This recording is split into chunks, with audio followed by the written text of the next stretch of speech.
नमस्कार दोस्तों। जब एक इंसान पैदा होता है तब वो एक शुद्ध आत्मा होता है। उस पर ना ही कोई पाप का भार होता है और ना ही पुण्य का। उसके अंदर ना ही कर्म का ज्ञान होता है और ना ही धर्म का। वो उस मिट्टी की तरह होता है जो पात्र बनने से पहले होती है। जिस तरह वो मिट्टी कुम्हार की हाथों से पात्र बनकर निकलता है, वैसे ही एक शिशु अपने समाज से ज्ञान और बुद्धि ग्रहण करके एक इंसान बनकर निकलता है। शिशु की सर्वप्रथम गुरु होती है उसकी माँ, जो उसका पालन करती है और उसको सही और गलत के साथ साथ कर्तव्य का ज्ञान भी देती है। इंसान अपने जीवन में शिशु से बुढ़ापे तक अनेक लोगों से अनेक तरह के ज्ञान ग्रहण करता है।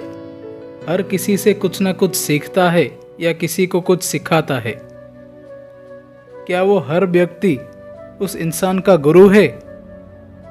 गुरु और शिक्षक में क्या अंतर होता है? गुरु को भगवान क्यों माना जाता है? संसार में कर्म का आधार है ज्ञान, क्योंकि ज्ञान के बिना कोई कर्म नहीं हो सकता और यही ज्ञान सारे परिस्थिति से मुक्त होने का साधन भी है। इसी ज्ञान के माध्यम को हम गुरु कहते हैं। जो हमारे कर्म और मुक्ति का साधन बने, वो कभी भगवान से कम नहीं हो सकता। गुरु के मन हमेशा निर्मल और शांत रहता है। गुरु के मन में शिष्य के लिए अपार प्रेम और स्नेह होता है। वो अंदर से जितने कोमल होते हैं, बाहर से उतने ही सख्त होते हैं। एक गुरु कभी जाति, धर्म, वर्ण को सोचे बिना सबको एक समान ज्ञान प्रदान करता है और यही उनका धर्म और कर्म दोनों ही है। अगर हम गुरु की महानता को बताने जाएं तो शब्द कम पड़ जाएंगे। गुरु के अंदर लोभ, मोह, लालसा, द्वेष, भय, अहंकार आदि बुरे गुण नहीं पाए जाते। वो सदैव सत्य और धर्म को लेकर चलते हैं। जिनके अंदर लोभ, अहंकार, द्वेष आदि जैसे बुरे गुण आ जाते हैं, तब वो केवल एक शिक्षक बनकर रह जाता है। वो गुरु नहीं बन पाता। वो शिक्षक की तरह अपने शिष्यों को ज्ञान तो देता है, परंतु वो अपने ज्ञान का व्यापार बना देता है।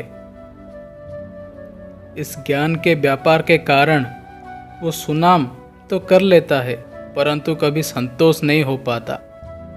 वो सदैव असंतुष्ट और दुखी रहता है। दोस्तों, अब आप खुद विचार कीजिए कि जीवन में हम जिन जिन से ज्ञान प्राप्त करते हैं, क्या वो सब गुरु हैं या शिक्षक? मैं सारे अध्यापकों को सत सत प्रणाम करता हूँ और उनके कर्म को नमन करता हूँ। जो इंसान अपने जीवन में गुरु के महत्व को समझ नहीं पाया, वो इंसान होकर भी कभी इंसान कहलाने योग्य नहीं होता। सारे अध्यापकों को गुरु दिवस की हार्दिक शुभकामनाएं।